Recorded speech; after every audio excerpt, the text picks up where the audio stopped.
Hi my dear friends, welcome to Zoology Wala. Today we are going to see what are the different types of circulatory pathways which are seen in animal kingdom. My dear friends, broadly speaking there are two types of circulatory systems are present. The first one is open and second one is closed. Okay, in open circulation and in closed circulation, what are the basic differences between the open circulation and closed circulation seen in animals? Let us begin the open circulation first of all. In open circulation, the blood vessels are poorly developed, number one, and you can say capillary network, which is clearly seen in case of closed circulatory system, is also not seen clearly.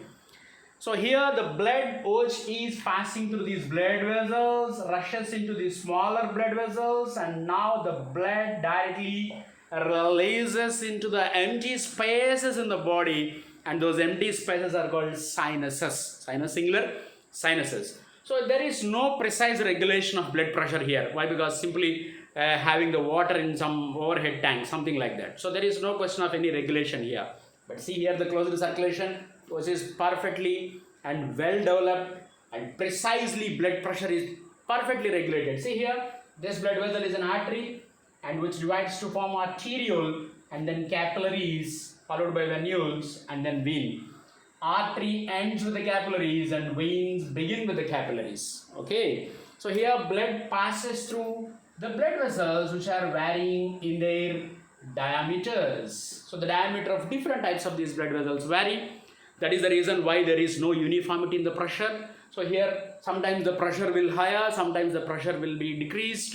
So according to the need of the body, according to the need for the organs, the blood supply will be there in case of closed circulation. So here the blood pressure is perfectly regulated. That is the reason why closed circulation is highly developed in case of vertebrates, or in case of any animal. Closed circulation if present, then we can consider that circulation is highly developed. If that is an assertion, what will become the reason? Reason means here blood pressure is regulated. And here, unlike that of closed circulation, in case of open circulation, blood passes into the open spaces or sinuses which are present in the body, and all the visceral organs which are present in the body will be simply bathed in the fluid which is present in the body, and this is open circulation. Where this open circulation is present? In order to tell, open circulation is seen in Arthropoda.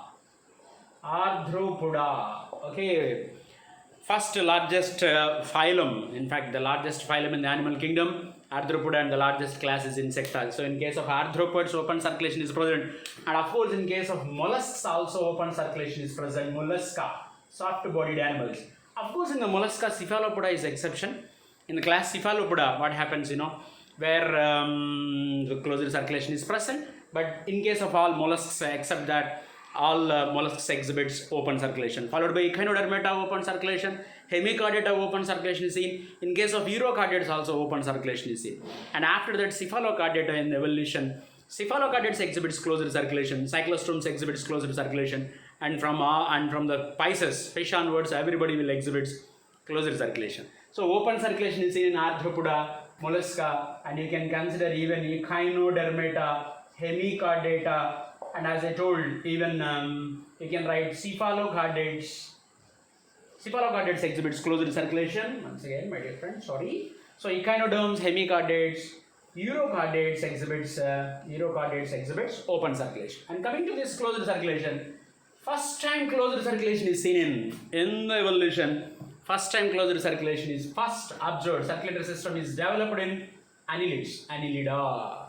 Superb animal. And as I told, cephalopod mollusks also exhibits closed circulation. Cephalopoda, cephalic means head, pod means foot. Foot is present over the head of an animal.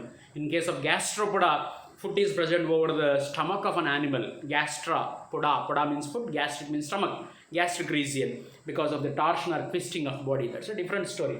So in case of annelids, first time closed circulation is seen in case of annelids, and followed by here Urochordata, and now Cephalochordata. Cephalochordates exhibits closed circulation, followed by, you can write the cyclostromes, and you can write from Pisces onwards, Pisces, amphibians, reptiles, eels, mammals, everybody will exhibit closed circulation. So broadly speaking, these are the two types of circulations seen in animals. And now There are different types of circulatory pathways are seen in the animal kingdom, and it depends on how many chambered heart is present in the animal. How many chambered heart is present in the animal. For example, let us take the fish. In case of fish, two chambered heart is present. Am I right? Two chambered heart is present. Imagine this is the ventral surface of the fish diagrammatic representation. And imagine here heart is present and here gills are present. And from the heart, blood will be supplied to gills only in case of fish. It means heart is supplying blood. It means heart is giving the impure blood. Carbon dioxide rich blood will be supplied to gills, and fish is taking water through mouth and the water is going out through the gills. So water which is entering into the body contains oxygen, and now the gills contains carbon dioxide rich blood which was given by the heart, and water which is coming from the mouth contains oxygen. So here the exchange of gases will take place, and now the blood which is coming from the gills which will be supplied to all body parts, and now here this blood will be enriched with oxygen. So water from the out and oxygen from the outgoing water will be taken, and carbon dioxide which is present in the gills will be given to the water which is going outside. So here counter current exchange will take place. Oxygen will be given to the blood which is present in the gills, and carbon dioxide which was given to the gills will be given to the water which is going outside. So here the exchange of gases will take place. Gills supplies blood to all body parts in case of the fish. Heart is not going to supply blood to all body parts in case of fish. As gills are supplying blood to all body parts, such heart is also called bronchial heart. Bronchi means gills, bronchial heart. See here, to all body parts oxygenated blood will be supplied, and from all body parts again fresh. See, to all body parts oxygenated blood means fresh blood will be given, and carbon dioxide having blood from all body parts will be collected by the heart. See here now, heart is collecting the impure blood, of course through different types of blood vessels, and heart is pumping the impure blood to the gills. Heart is receiving the impure blood, heart is pumping the impure blood. That is the reason why the heart in case of the fish is also called venous heart. V-E-N-O-U-S, venous heart. If venous heart is an assertion, venous heart, V-E-N-O-U-S, venous heart. If it is an assertion, what is the reason? It means heart receives impure blood and gives impure blood. Heart receives impure blood and heart gives impure blood. That is the reason why the heart in case of fish is also called venous heart. That's all about the heart circulation. Broadly speaking, two types of chambers are only I mean to say, two chambered heart is present, one atrium, one ventricle, two chambered heart. And blood passes only once through the heart. That is the reason why the type of circulation in case of fish is single circulation. The type of circulation is single circulation. In case of the fish, imagine if this is an atrium, one chamber, and this is called ventricle. Atrium is present on the lower side. In the evolution, what happens? Atrium will comes to the upper side. So that is the reason atria will generally present on upper sides of other animals, whereas in case of the fish, atrium is present on the lower side. That's a different point. And let us move to the next vertebrate in the history of evolution, that is amphibian. In case of amphibians, diagrammatic representation, imagine this as the heart. This as the heart. Two chambered, two atria are present. Atria two chambered and a single ventricle is present.